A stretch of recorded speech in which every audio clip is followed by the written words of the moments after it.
Good morning friends. Next lecture comorbidity lecture સિરીઝની અંદર આપનું હાર્દિક સ્વાગત છે. નેક્સ્ટ લેક્ચર છે બાલગ્રહની અંદર બાલગ્રહના પૂર્વરૂપ શું જોવા મળે છે.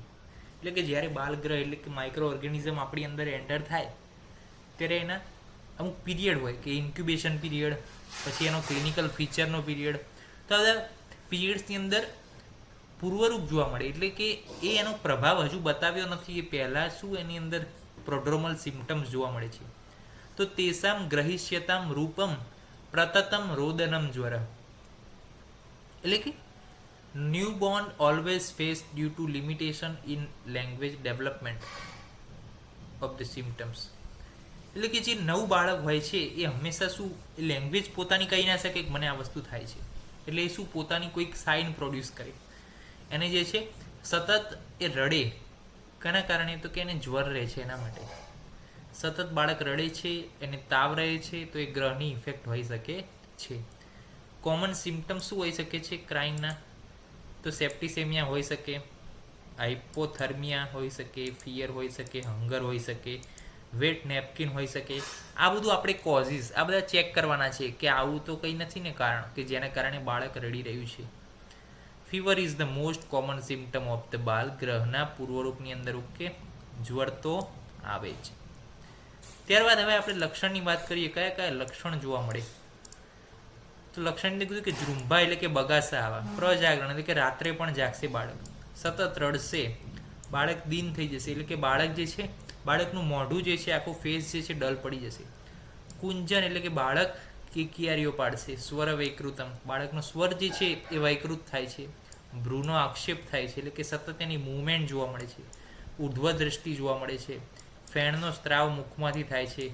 અને બાળકના જે છે શરીર ઉપર ક્યાંક ને ક્યાંક જે છે કોઈક પ્રાણી અથવા કોઈક જે છે એનિમલ સ્પીસીસના બાઇટ જોવા મળે છે, કાં મચ્છર હોય કાં પછી કોઈ જીવડું હોય કે જેના દ્વારા એ માઇક્રો ઓર્ગેનિઝમ જેના દ્વારા એ બાલગ્રહ શરીરની અંદર બાળકને અંદર ગયો હોય. આપણે નથી મેલેરિયાનો જે છે મચ્છર છે, ડેન્ગ્યુના મચ્છર છે, એના દ્વારા જે છે એના વાયરસ જે છે આપણા શરીરની અંદર જાય છે, તો એ મચ્છરનું બાઇટ જે છે બાળકની અંદર જોવા મળે. અને બાળકની અંદર તો ખાસ જોવા મળે. કેમ? કારણ કે બાળકની જે સરફેસ હોય છે સ્કિનની એ એકદમ શું હોય વ્હાઇટ હોય, વિધાઉટ એની પેચીસ.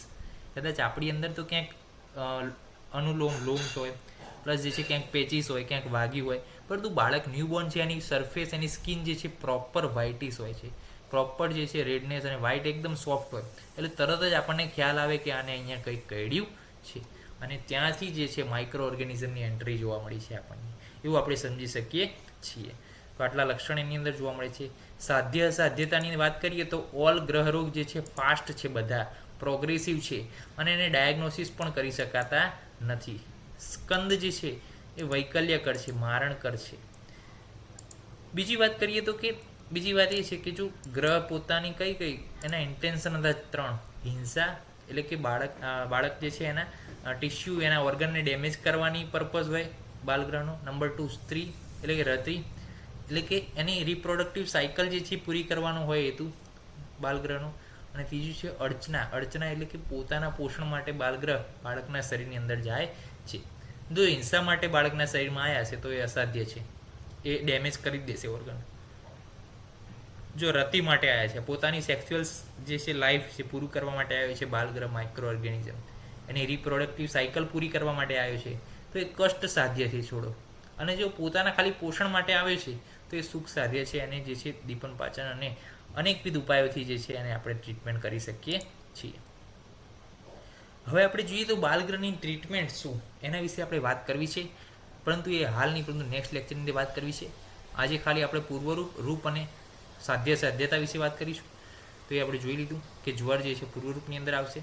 બીજા બધા લક્ષણ છે કે ફેણ સ્ત્રાવ થવો, દંતદંશ જોવા મળશે, ભ્રૂનો આક્ષેપ, ઉદ્ધ્વદષ્ટિ, જ્વર, બગાસા, રાત્રે જાગે, રડે, બાળકનો અવાજ જે છે વિકૃત થાય, બાળક દીન લાગે, એ જે છે જોવા મળે છે. સાધ્યતા જે છે 3 પર્પસના આધારે સાધ્યતા. જો હિંસાની માટે એડ થયો હશે બાલગ્રહ તો એ કષ્ટ સાધ્ય અસાધ્ય છે. નંબર 2 કે જો એ પોતાની રતિ માટે એડ થયો છે કષ્ટ સાધ્ય છે. અને નંબર 3 કે પોતાના પોષણ માટે અર્ચના માટે જે છે બાલગ્રહ દાખલ થયો બાળકની અંદર તો એ જે છે સુખ સાધ્ય તરીકે માનવામાં આવે છે. તો નેક્સ્ટ લેક્ચરમાં મળીશું. ત્યાં સુધી જય હિન્દ, જય ભારત, જય ધન્વંતરી. નમસ્કાર.